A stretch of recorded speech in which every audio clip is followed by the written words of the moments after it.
works, really. Well, exactly. Right in place. We look at this here now. So first things first, this is the one on the tee. Ball position there, a little bit too far forward, okay? Right. Which if your club is coming down here and doing that kind of motion, if the ball gets too far this side of the swing arc, you're catching the ball in the wet. Now, if it's a good lie or it's teed up, you might get away with it, all right? Hit the ball okay, be a bit low, but it'll be okay.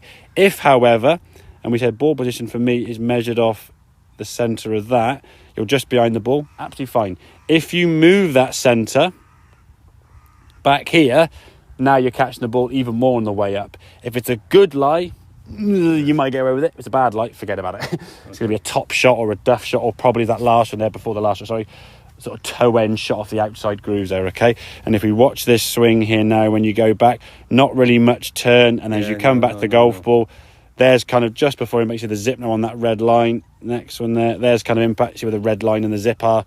You basically move back behind the ball, leaning back. Club's going to bottom out early, okay? So your rehearsals now, this is the practice rehearsal, okay? Turn behind the ball, so you can see now you're turning behind the ball nicely, okay? Yeah. Now we're going to move left, so we're moving that way, okay? You do this 3, 4, get the feeling of doing this all the time, and then step to the golf ball, do a full practice swing. I think it was just basically this one here now. So a full practice swing to side the golf ball. There was a bit of speed to that. It probably wasn't as fast. And if we look at this swing speed,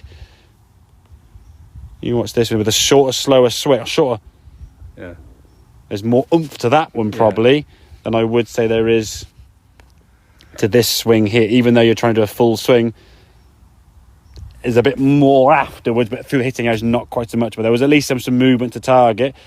Then as we step to the goal ball, the ball position now has just moved back a smidgen. Awkward hang on us. He has moved back a little bit. Better turn, you're getting behind the ball. Now we've got to start moving left.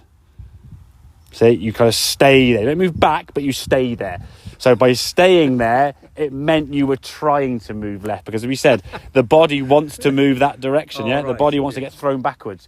So you've got to move in against that kind of force, as we said, that sort of Newton's physics law, whatever they call it about. You're going to move that way, okay? So the fact you stayed there means when you finish the swing, exactly, and look at the feet there, there's a little bit of movement in comparison. If you can playing, take the lines off there, and just look at the footwork. They're very different finish positions. That is the legs of a man who's moved to his left side a little bit. Could do more. No. The thing is, that was a good shot because the lie was good. So that would be what we'd call there a 75% swing. Yeah? Right, okay. When the lie's good, you get away with it. Not get away with it. You get a reasonable shot. When the lie's poor, it'll be all right. And I think, I know. And it's having confidence with this club. That's the thing. I try and use as much as you can. Just keep hitting it. Yeah. Just the more you get. I mean, you can see you get some good shots with it, which will go further than your 5-iron. It's having the confidence to use it. A, and B, using it in the right position when the ground and the lie are good enough. If the lie of the land is too sloping, say on the first at Brino, the ball's below your feet there, probably the wrong club because you can't make a full swing. So now your swing's going to get very short and this way, and then you're going to try and jump at it, and then you end up topping it. Is it, in terms of confidence? Yeah. Is it better to play a slower shot? No. You think more? No, because if you slow it down, the thing is when you try and slow, the thing with slowing it down, I suppose in terms of practice, I can understand the logic of doing some slower swings to get the feel. But then if you go on the golf course and do slower swings, you might as well your 9-iron. Basically, I mean, or your 7-iron, because a full confident 7-iron is going to go as far as a Chippy's hybrid, isn't it?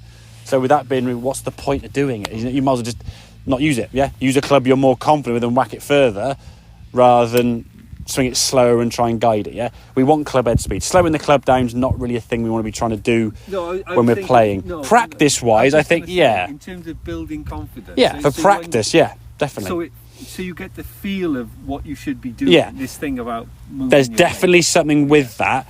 The thing with the slowing down is you'll get the movement better, but it's easier to get there. That's the thing, okay? I can stand here now, I can lean on my front leg, I can then move down and finish in this wonderful position, but when there's no speed to it, the energy's not throwing you back, you see?